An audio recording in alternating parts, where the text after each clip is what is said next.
Thank you, Your Honor. We are present in the state of Ohio versus Dennis Welk in case number 25 CR 206. The defendant is in court represented by counsel.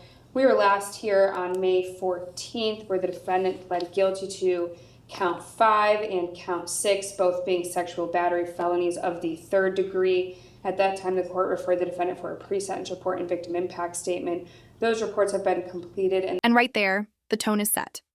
A guilty plea to 2 counts of sexual battery involving a minor. The courtroom's air turns heavy.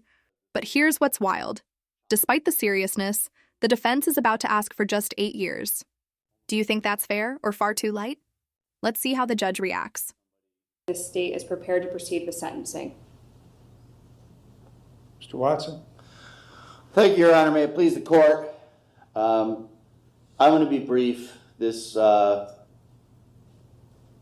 was a heinous crime, Judge. This was horrible in a lot of ways, but most importantly, because this was a minor child who almost assuredly didn't fully understand what was going on with some. Notice how the defense is painting a picture of a man lost to addiction, not malice, a common courtroom strategy called mitigation framing. It's meant to soften the perception of the crime by emphasizing circumstances, not character. But when the victim is a child, does that argument even hold water? Somebody whom was entrusted to love her and to protect her. However, Your Honor, this is not indicative of who Mr. Welk is as a person. Yes, he has a record. Yes, he has been to prison, but it's mainly in the past been for drug offenses, I believe some theft offenses, nothing of this magnitude.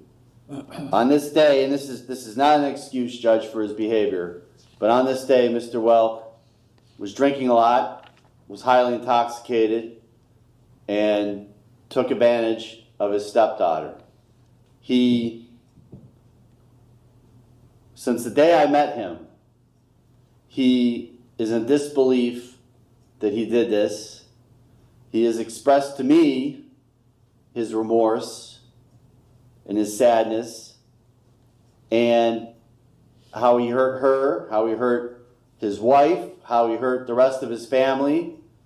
He knows, Your Honor, that he's going to be spending a lot of time in jail coming up. I know there's discretion with the plea with how much time that equates to. This court has a lot of discretion with that. Earlier in chambers, the state and I presented to the court a joint recommendation for 8 years. I'm going to respectfully ask the court to consider imposing that sentence because I believe Mr. Welk is remorseful. I believe that this is not who he is as a person, and I'm hoping when his time is up and he gets out, which, by the way, he's going to be reporting as a sex offender for the rest of his life, so he's going to be under a microscope. He's going to be monitored for the rest of his life. But I'm hoping that he'll be able to piece things together, make amends with at least part of his family. I don't know if he can ever make full amends with everybody or not. And you're going to hear from him in just a minute, Your Honor. But again, I don't think this is who he is as a person. And I'm going to respectfully ask the court to consider adopting the joint recommendation. Thank you, Your Honor. All right. You are required to register in person with the sheriff of the county in which you establish a residency within 3 days of coming into that county, or if temporarily domiciled for more than 3 days. You are also required to register in person with the sheriff of the county in which you establish a place of education immediately upon coming into that county. If you establish a place of education in another state but maintain a residence or temporary domicile here, you are also required to register in person with the sheriff or other appropriate official in that other state immediately upon coming into that state. Failure to register, failure to verify residence at the specified times, or failure to provide notice of change in residence address or other required information as described above will result in a criminal prosecution. Mr. Watson, if you would present this to Mr. Welk for his acknowledgement and signature.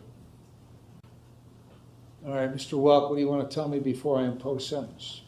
First and foremost, I'd like to apologize to the courts for appearing before them today. I'd like to apologize to the victim in this case. I'm not going to use alcohol or drugs as an excuse for anything. However, alcohol was a main factor in this case. But I take full responsibility for my actions because I chose to make the irresponsible decision consuming too much alcohol than I could handle, causing poor, regretful choices leading to my incarceration. I've read the police reports and feel ashamed, embarrassed, and hurt because that's not the person I am. And I wouldn't be standing here today if I would have just been more responsible. I have 4 younger children that I've let down because of being locked away from them, missing out on watching them grow, having to deal with that as a heartache alone. The only thing I can do now is work on myself while incarcerated, take advantage of all That's a long apology, sincere maybe.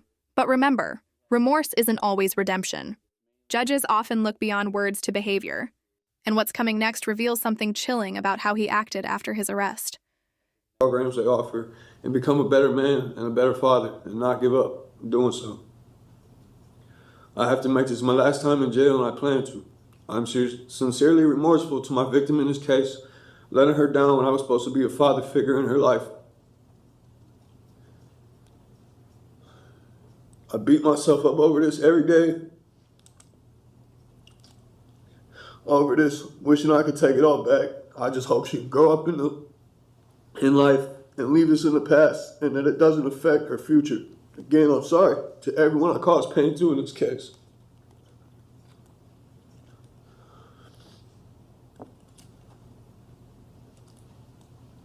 Ms. Alessi? Thank you, Your Honor. One thing that the defendant said today in court and even in his pre-sentence report that stood out to me is that he was supposed to be a loving and caring father. And I couldn't agree more with that. He should have been someone that the victim could trust and rely on for protection and guidance. And instead, he used his role as a parental figure to manipulate her, exploit her, and violate her. And while there is a jointly recommended sentence here, the state believes it's essential to highlight not only what the defendant did pre-indictment, but also what he did after his arrest in this case. While incarcerated, he continued to communicate with the victim while in the Lake County Jail. He attempted to guilt. That's the turning point. The prosecution just dropped the bombshell. Even after being jailed, he tried manipulating his victim again. Imagine the audacity. This is where remorse collapses and control takes the spotlight. Should this kind of behavior wipe out any plea deal mercy? And manipulate her by blaming her for her own suicide attempt at the East Lake Jail. He pressured her to express her feelings to law enforcement about him or her desire for him to only receive a short sentence. He spoke of wanting to attend counseling together. He emphasized they were a team and told her he loved her, despite being her abuser, despite doing what he did here. And during several of these recorded calls, you can hear the victim crying, further illustrating just the ongoing emotional harm caused by the defendant and his conduct. This behavior demonstrates his continued disregard for the well-being of the victim, his family, and his ongoing efforts to control her and manipulate her. The defendant today in court said he's remorseful, but in the pre-sentence report, he didn't believe he did anything wrong, and he wants to take this to trial. So I'm not sure what this court can believe. He has a lengthy criminal history, including 4 prior prison numbers and 5 felony cases. And all of this, I think, supports the need for a significant term of incarceration and respectfully ask this court to impose a jointly agreed sentence of 8 years. Thank you. Thank you. Why did you call her after you were in jail? Because I was told by the detective I was allowed to. Okay. I didn't call her, I called my wife and she answered the phone.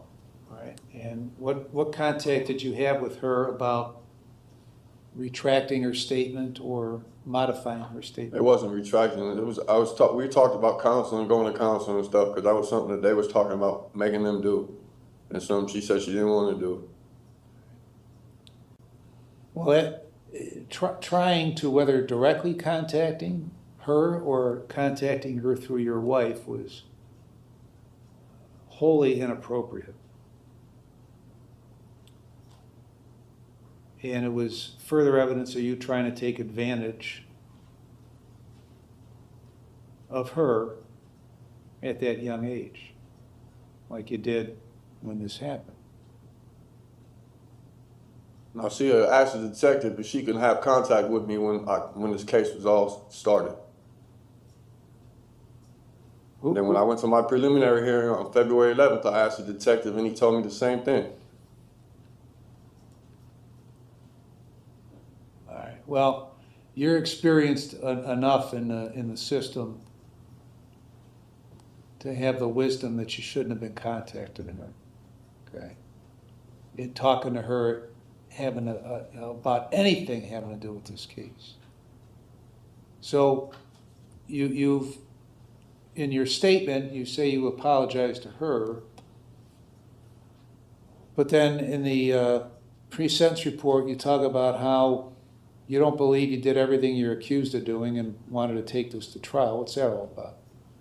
I don't remember exactly what I said, Your Honor, but what I was saying was I don't have recollection of what happened the night of, so I wasn't admitting to, I don't know what happened.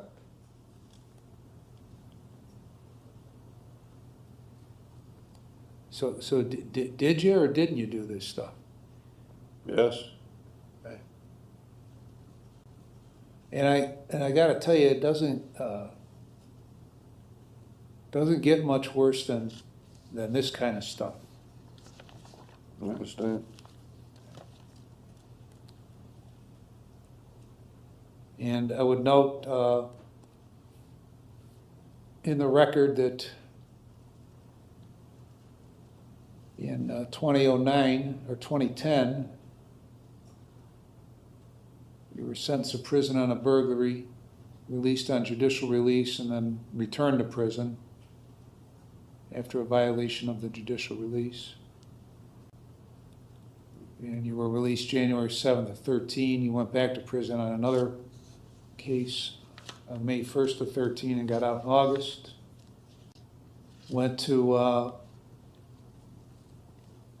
prison on an attempted burglary, trespass in a habitation, breaking and entering, June 23 of 16 through August 5 of 18.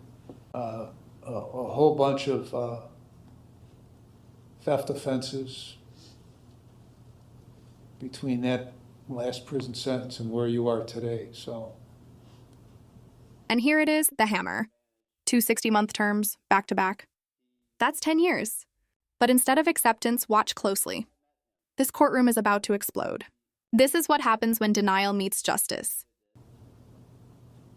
You've had a lifetime of criminal activity, but none worse than what has occurred here. So I've reviewed the pre-sentence report and a victim impact statement. I've considered what you have said, what counsel has said.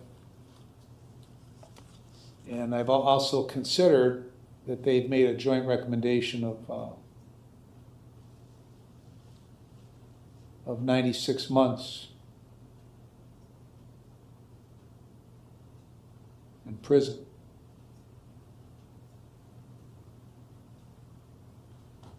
And so on count, and I've considered all the provisions in 29, 29, 11, 29, 29, 12, 13, and 14.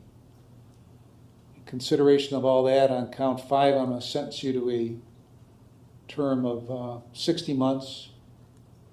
On count 6, I'm going to sentence you to a term of 60 months that will be consecutive to one another with credit for 143 days. And consecutive sentences are necessary to protect the public from future crime by you and for appropriate punishment. All right, get out, man. Come on, man. Sit What down. you mean, man? Stay down. No, man. Get me the fuck out of here, man.